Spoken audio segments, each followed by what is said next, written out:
మీరు కనుక ఇంకా నోబడీ మూవీ చూడలేదంటే మాత్రం ఖచ్చితంగా చూడండి. It's very very fun movie. John Wick family ఉంటే ఎలా ఉంటుందో అలానే ఉంటుంది. టెక్నికలీ జాన్ విక్ ప్రొడ్యూసర్స్ ఈ సినిమా కూడా చేశారు. అది 2021 లో వచ్చింది. ఇట్ వాస్ ఫన్, మంచి అనిపించింది. 1 hour 30 minutes అంతకంటే ఇంకేం లేదు. అండ్ ఆ సినిమా నాకు చాలా బాగా నచ్చింది.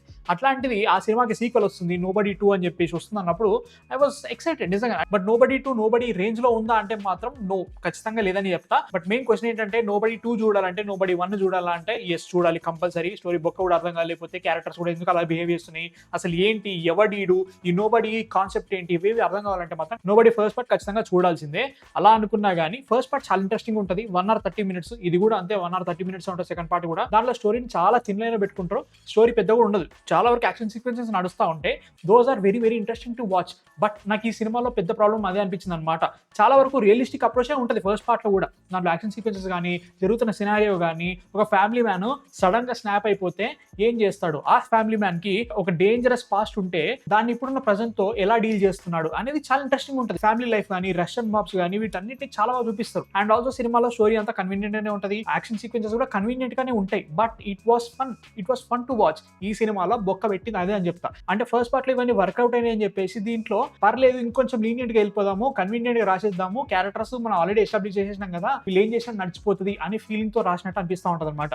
First 40 to 50 minutes of the movie పర్లేదు అనిపిస్తుంది. ఎందుకంటే నోబడీ క్యారెక్టర్స్ ఏవైతే ఉన్నాయో మనకు ఆల్రెడీ తెలుసు. వీళ్ళని మనం సేమ్ మూవీ చూస్తున్నట్టే అనిపిస్తుంది, కాకపోతే డిఫరెంట్ సినారియోలో పెడతారు అనమాట. ఈసారి ఫ్యామిలీ అంతా కలిపి ఒక వెకేషన్కి వెళ్తుంది. అక్కడ ఏం జరిగింది, అక్కడ క్యారెక్టర్స్ కి ఎలాంటి ప్రాబ్లం క్రియేట్ అయింది, ఎంత పీస్ ఉన్నా కానీ మన హీరో గారికి ఏదో పురుగు మెదులుతుంది, ఆ పురుగు మెదిలిన వెంటనే అందరినీ చంపుతా స్టార్ట్ చేస్తూ ఉంటాడు. సో దాన్ని ఎలా చూపిస్తారు అనుకున్నా. ఫస్ట్ హాఫ్ లో కొన్ని బొక్కలు ఉన్నాయి, దాన్ని ఇంకా పెద్ద చేసి పెద్ద పెద్ద బొక్కలు ఇచ్చారు అనమాట. దీంట్లో ఫస్ట్ మూవీలో మెయిన్ ఫోకస్ అంతా హీరో మీద ఉంటుంది. సో విలన్ మీద అంత ఫోకస్ చేయాల్సిన అవసరం లేకుండే. బట్ మనకి సెకండ్ పార్ట్ లో హీరో ఆల్రెడీ ఎస్టాబ్లిష్ అయిపోయాడు, వాడు ఏంటో మనకు అర్థమైపోయింది. ఈసారి విలన్ ఇంకా క్రేజీ ఉండాలి. అండ్ ఆల్సో విలన్ చాలా బాగుండాలి. బొక్కలా ఉందని చెప్తా. ఫీమేల్ విలన్ ఉంది, ఆమెని ఒక రకంగా చూపించారు. She is crazier, she is insane, she is stupid ఏదో చెప్తా ఉంటారు అనమాట. అది ఎక్కట్లేదు. అండ్ ఆల్సో ఆమె పర్ఫార్మెన్స్ కూడా అంత బాగా ఎక్కట్లేదు అనమాట.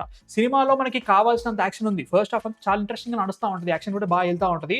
బట్ మెయిన్ కాన్ఫ్లిక్ట్ రావడానికి 40 minutes పట్టింది. 1 hour 30 minutes మూవీ. సో దాంట్లో నువ్వు ఆల్రెడీ సగం సినిమా అయిపోయిన తర్వాత పాయింట్ చెప్తే అరే ఏంటి ఆ ఫ్యాన్ సర్వీస్ కోసం పెట్టుకున్నారనే ఫీలింగ్ వచ్చినా కానీ ఇట్ వాస్ ఓకే, బాగానే వెళ్తుందని ఫీలింగ్ వచ్చింది. ఫస్ట్ 1 hour పర్లేదురా బాబు, ఫస్ట్ పార్ట్ అంత రేంజ్ లో అనిపించట్లేదు. But I'm having fun, that is what there promise. ఇంకేంటి ఎంజాయ్ చేసేద్దాం అనుకున్నా. ఇంకా లాస్ట్ 30 minutes అయితే మాత్రం డౌన్ ఫాల్ వేరే లెవెల్ వెళ్ళిపోయింది అనమాట.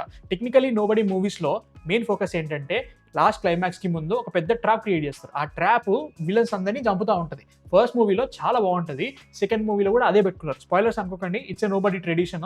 అట్లాంటిది పెట్టుకున్న తర్వాత అక్కడ నాకు తేడా కొడుతుంది అనమాట. ఏంట్రా ఇలా చేస్తున్నా అనిపించింది. It was interesting for like 2 minutes, తర్వాత బొక్క అనిపించింది. విలన్ క్యారెక్టర్, అక్కడ ఉన్న సిచ్యువేషన్స్ అన్ని కూడా పిచ్చ కన్వీనియంట్ వెళ్ళిపోతా ఉంటాయి అనమాట. మనుషులు చచ్చిపోయి పిచ్చ కన్వీనియంట్ వెళ్ళిపోతా ఉంటారు. హీరో ఎంత ఫైట్ చేసినా కానీ దెబ్బలు తగలవు, వాడిని కొడతా ఉంటాడు. అంతసేపు వానికంటే డబ్బులున్న సైజు ఉన్న లేపేస్తా ఉంటాడు. అప్పుడే 2 అమ్మాయిలు వస్తారట, 2 అమ్మాయిలు కొట్టేసరికి వీడు పడిపోతారట.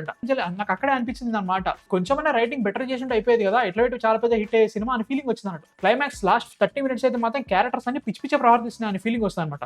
కన్వీనియంట్ గా ఇక్కడ క్యారెక్టర్ అవసరం లేదు, బట్ స్టిల్ నేను తీసుకొస్తా. ఎందుకంటే నోబడీ సినిమా చూసినావు కదా, దాని క్యారెక్టర్ ఉంది, నేను తీసుకొస్తా.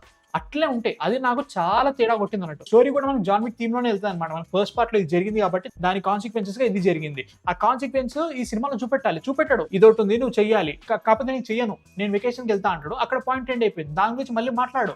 అట్లాంటివి చాలా ఉన్నాయని ఫీలింగ్ వచ్చింది. బట్ వాజ్ ఇట్ ఫన్ అంటే yes, most of it was fun. ఎందుకంటే like action sequences, Bob Odenkirk మంచి చేసిన ఫీలింగ్ వచ్చింది. పర్ఫార్మెన్స్ చాలా బాగుంటాయి. మనకి ఫ్యామిలీ సెటప్ చాలా ఇంట్రెస్టింగ్ గా ఉంటుంది. ఆ క్యారెక్టర్స్ నచ్చినాయంటే ఖచ్చితంగా సినిమా నచ్చుతుంది. బట్ లాస్ట్ 30 minutes అయితే మాత్రం ఇంత బిల్డప్ మింగింది దీనికోసమా అనే ఫీలింగ్ అయితే గ్యారంటీగా వచ్చింది. ఓవరాల్ గా నోబడీ 2 వాస్ ఓకే అని కూడా చెప్పలేకపోతున్నా, బట్ ఇట్ వాస్ ఓకే. నాకైతే మాత్రం ఐ హ్యాడ్ ఫన్. బట్ ఇంకా లాస్ట్ 30 minutes అయితే మాత్రం ఆగం పట్టించారని ఫీలింగ్ వచ్చింది. మీరు చూడాలనుకుంటారా, చూసారా నోబడీ, చూడలేదా కింద కామెంట్స్ లో చెప్పండి. జాన్ విక్ ఫ్యామిలీ వర్షన్ అనుకోండి, బాగుంది, నాకైతే మాత్రం నచ్చింది. మీ థాట్స్ అంటే కింద కామెంట్స్ లో చెప్పండి. నేను నెక్స్ట్ వీడియోతో మళ్ళీ కలుస్తా. సబ్స్క్రైబ్ చేసి బై.